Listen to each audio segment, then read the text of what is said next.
kabar kalian? Ya, Dwi berharap kalian dalam keadaan sehat baik jasmani dan rohani. Hari ini Dwi sangat senang sekali bisa menjumpai kalian lagi.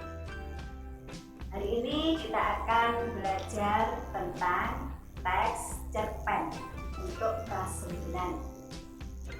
Anak-anakku kelas 9, minggu yang lalu kita sudah belajar tentang pengertian cerpen, struktur cerpen, dan juga ciri-ciri dari cerpen. Nah, untuk kali ini kita akan bersama-sama mempelajari tentang unsur pembangun teks cerpen. Ada yang bisa menjawab atau ada yang sudah tahu apa saja unsur pembangun teks cerpen itu? Iya, betul. Pertama adalah unsur intrinsik. Yang kedua adalah unsur ekstrinsik. Nah, apa saja yang unsur intrinsik itu? Untuk mempermudah kalian mengingat-ingat apa saja unsur intrinsik, kalian bisa mencoba untuk menghafal 2TAS. 2T, 2A, 2S. Apa itu?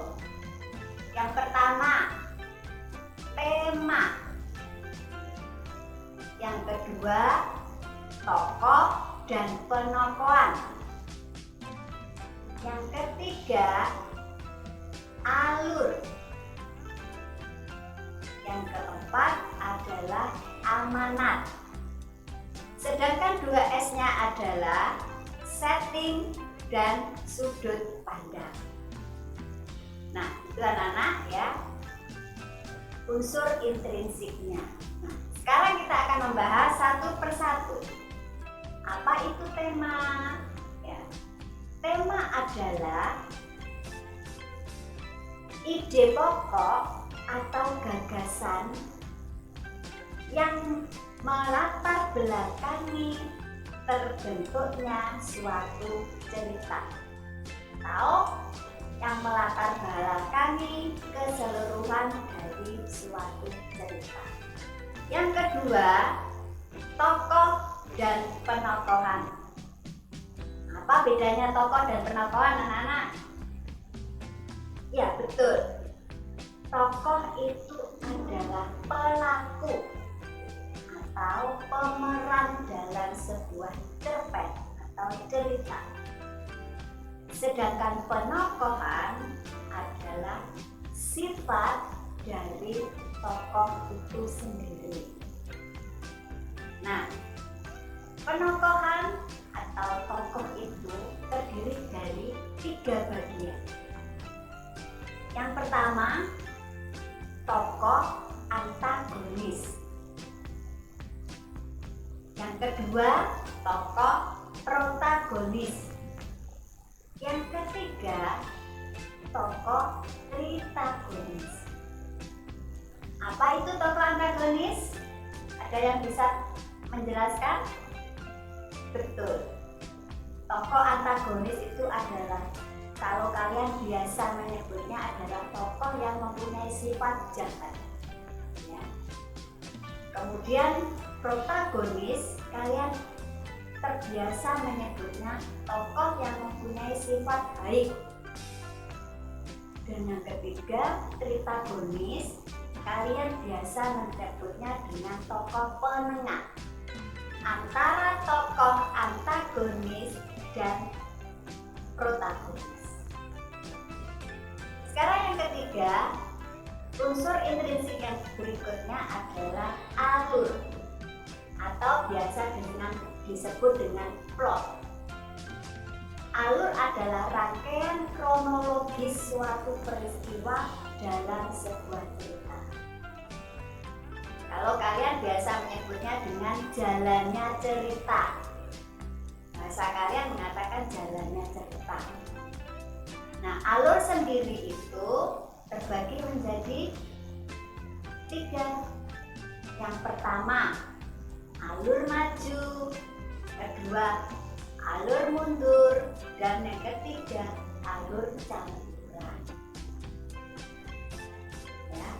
Berikutnya adalah amanat. Amanat biasa disebut dengan pesan yang ingin disampaikan oleh penulis kepada pendengar atau pembaca cerita.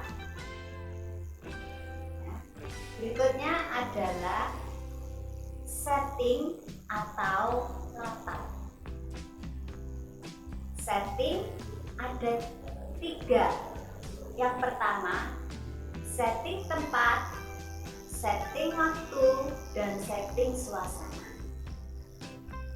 Kalian semua sudah paham apa itu setting tempat? Ya, itu menunjukkan tempat di mana cerita itu terjadi.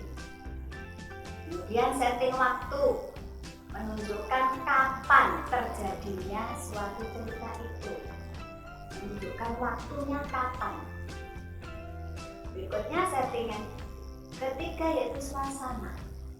Setting itu menunjukkan suasana hati atau suasana yang terjadi dalam cerita itu.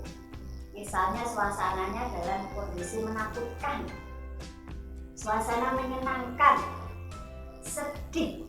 Nah, itu suasana. Nah, anak-anak, berikutnya adalah sudut pandang. Unsur indikatif berikutnya adalah sudut pandang. Sudut pandang adalah cara pandang pengarang terhadap tokoh. Nah, dalam sudut pandang ini terbagi menjadi 4.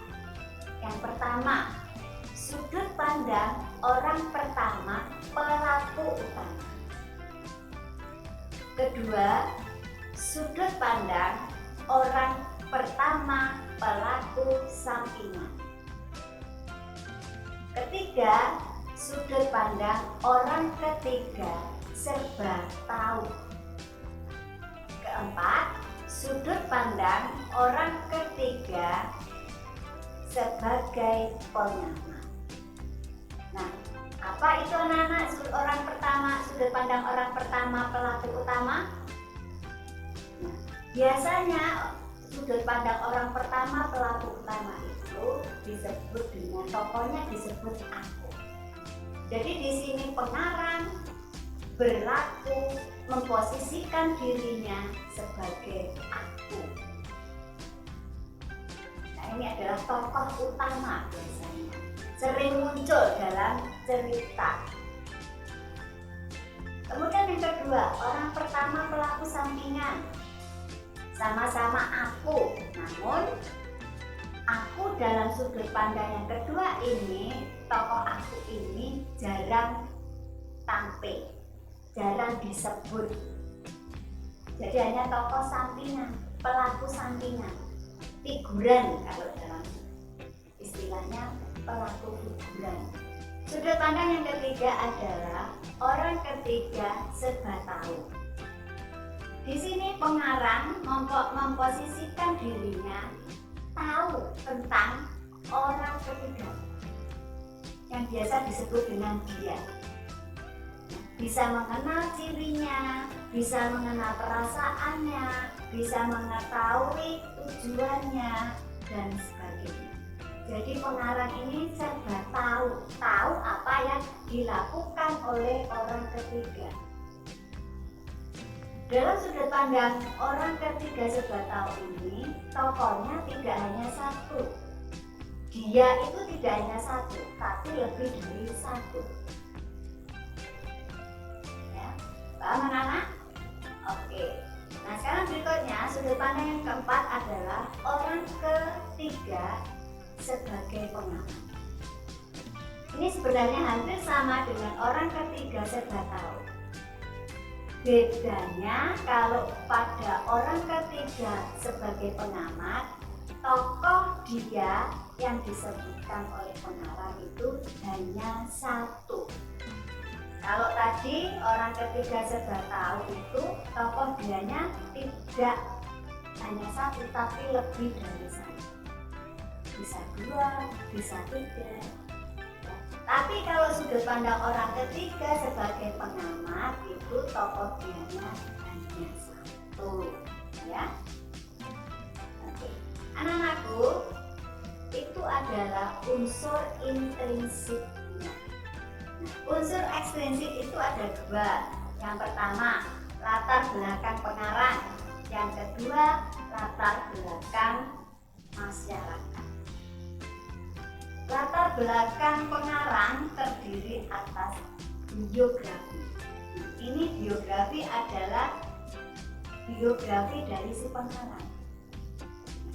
Biografinya pengarang. Kemudian psikologi dari pengarang. Kemudian aliran sastra yang dipakai oleh pengarang, memakai aliran sastra.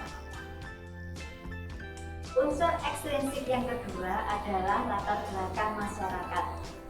Latar belakang masyarakat ini terdiri dari sosial budaya, politik, dan ekonomi.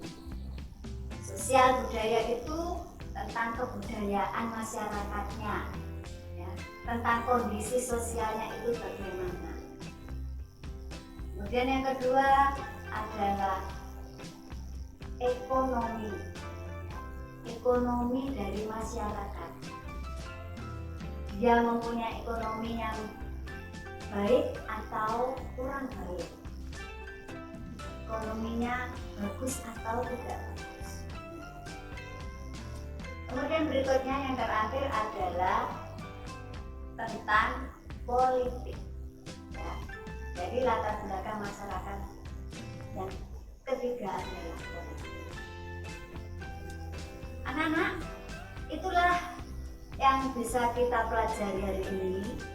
Kita hari ini sudah mempelajari dua hal, yaitu unsur intrinsik dan unsur ekstrinsik dari sebuah teks. Bagaimana?